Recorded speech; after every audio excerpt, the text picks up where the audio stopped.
Hello student, I am going to start here rulers and buildings, in which we will discuss today as a part third. Muslim sultans and Padshahs did not claim to be incarnation of God, but Persian court chronicles describe the sultan as the shadow of God. An inscription in the Kuwait al-Islam mosque explained that God chose Alauddin as a king because he had the qualities of Moses and Solomon, the great lawgiver of the past. The greatest lawgiver and architect was God Himself. He created the world out of chaos and introduced order and symmetry. मुस्लिम सुल्तान और बादशाह जो है अपने आप को वो ईश्वर के अवतार का दावा नहीं करते, लेकिन पर्शियन कोर्ट क्रॉनिकल के अनुसार उसमें डिस्क्रिप्शन है कि सुल्तान अपने आप को शैडो ऑफ गॉड समझते थे. An inscription in the Quwwat al Islam mosque में एक्सप्लेन किया गया है कि God chose Alauddin as a king, कि वो उसे चूज़ किया गया किंग के रूप में because he had the qualities of Moses and Solomon. ये जो था वह लॉ गिवर के रूप में माना जाता है. वह ग्रेटेस्ट लॉ गिवर था. Architect was God himself. वह अपने आप को खुद को आर्किटेक्ट समझता था कि वह ईश्वर का निर्माण करने वाला है. He created the world. उसने दुनिया को बनाया है and introduced order and symmetry. Now we will see here as each new dynasty came to power. जो भी नए वंश जो हैं वो पावर में जो आए हैं, king wanted to emphasis their moral right to be the ruler. Constructing places of worship provided ruler with the chance to proclaim their close relationship with God.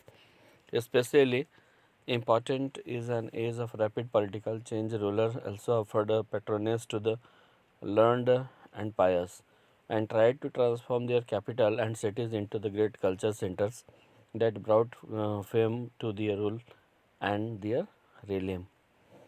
जितने भी नए डायनेस्टी पावर में आए, जो भी नए वंश पावर में आए, वो चाहते थे राजा के द्वारा कि वह जो है राजा के अंदर में जो शासन की जो प्रवृत्ति है वह मोरल राइट के अकॉर्डिंग हो, नैतिकता हो. और worship provided rulers with the chance to proclaim their close relationship with God. इस तरह का वो दावा करते थे, प्रोक्लेम करते थे, घोषणा करना कि वो मतलब ईश्वर के साथ उनकी एक अपनी संबंध है. वह important in age of the rapid political changes है कि तेज़ी से राजनीतिक बदलाव हो. रूलर्स जो होते थे वो अपने पैट्रोनेज जो अपने पैट्रिक्स जो होते थे उनके द्वारा दी गई, मतलब वो मानते थे कि वो बहुत ही विद्वान हैं और बहुत ही पवित्र हैं, लर्नड और पाया समझते थे. अपनी राजधानी को बदलने की कोशिश करते थे ग्रेट कल्चर सेंटर्स के रूप में, जिससे उनकी नाम की जो है वो फेम हो, brought fame to their rule, शासन में. And it was widely believe that, ऐसा मतलब माना जाता है कि the rule of a king, just king, would be an age of plenty. कि राजा के द्वारा जो शासन की व्यवस्था की गई है वह बहुत अच्छी ढंग से की गई है, एज ऑफ प्लेंटी है. When the heavens wouldn't withhold rain, at the same time making precious water available by constructing tanks and reservoir was highly praised. ऐसा विश्वास था कि राजा के द्वारा जो भी प्लेंटी बनाया गया, मतलब जो भी स्वर्ग का निर्माण किया है वह विथ होल्ड रेन, यानी बारिश का जो है वह रेन वाटर के थ्रू है. इसलिए जितने भी प्रीशियस वाटर जो है वो रिजर्वायर बनाए गए जहाँ पर मंदिर मस्जिद बनाए गए थे.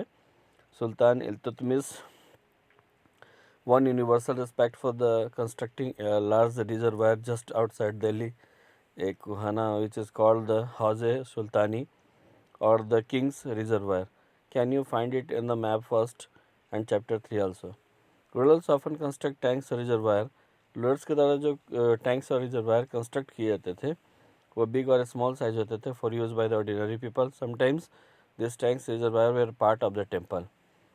ये टैंक्स और रिजर्वायर जो बनाए जाते थे कभी कभी तो पार्ट टाइम्स पेंटल मॉस्क्यू के लिए भी, टेम्पल और मॉस्क्यू के लिए यूटिलाइज होते थे. जैसे जामा मस्जिद है, स्मॉल टैंक इज़ देयर, और एक गुरुद्वारा है, प्लेस वेयर वर्शिप और the congregation for the Sikh, like in Amritsar. Why were the temples destroyed? Now we will discuss this point here. कि मंदिरों को क्यों डिस्ट्रॉयड किए गए? Because kings build temples to demonstrate their devotion to God. क्योंकि राजा लोग जो टेम्पल बिल्ड करते थे वो दिखलाते थे, डेमोन्स्ट्रेट करते थे कि वो उनके ईश्वर के प्रति कितनी श्रद्धा है। And their power and wealth, वो अपने ताकत, अपनी संपत्ति को भी उसके थ्रू शो करते। It is not surprising that when they attacked one another's Kings kingdom they often targeted this buildings. यानी जब भी एक दूसरे साम्राज्य पर शासन आक्रमण करते हैं तो उनका टारगेट होता था ये सारी बिल्डिंग, जो भी मंदिर मस्जिद बने होते थे। In the early 9th century early 9th centuries, जिस समय when Pandya kings Srimara, Srivallabha invaded Sri Lanka and defeated the king Sena. Okay, first 831 to 851. The Buddhist monk and the chronicler Dhamketi noted, उन्होंने noted किया कि he removed all the valuables, the statues of Buddha made entirely of gold and jewel palace, and the golden images in various monasteries. All these he seized. The blow of the pride of the Sinhalese ruler, यानी जो श्रीलंका में जो Sinhalese ruler के जो valuation थे had to be avenged and the next Sinhalese ruler Sena two ordered this general to invade Madurai, the capital of the Pandyas. The Buddhist chronicler noted that the expedition made a special effort to find the restored the gold statue of the Buddha. Similarly, in the early 11th century, when the Chola kings Rajendra first built Shiva temple in his capital, he filled it with the prized statues seized from defeated rulers. Okay, next time we will discuss further topic.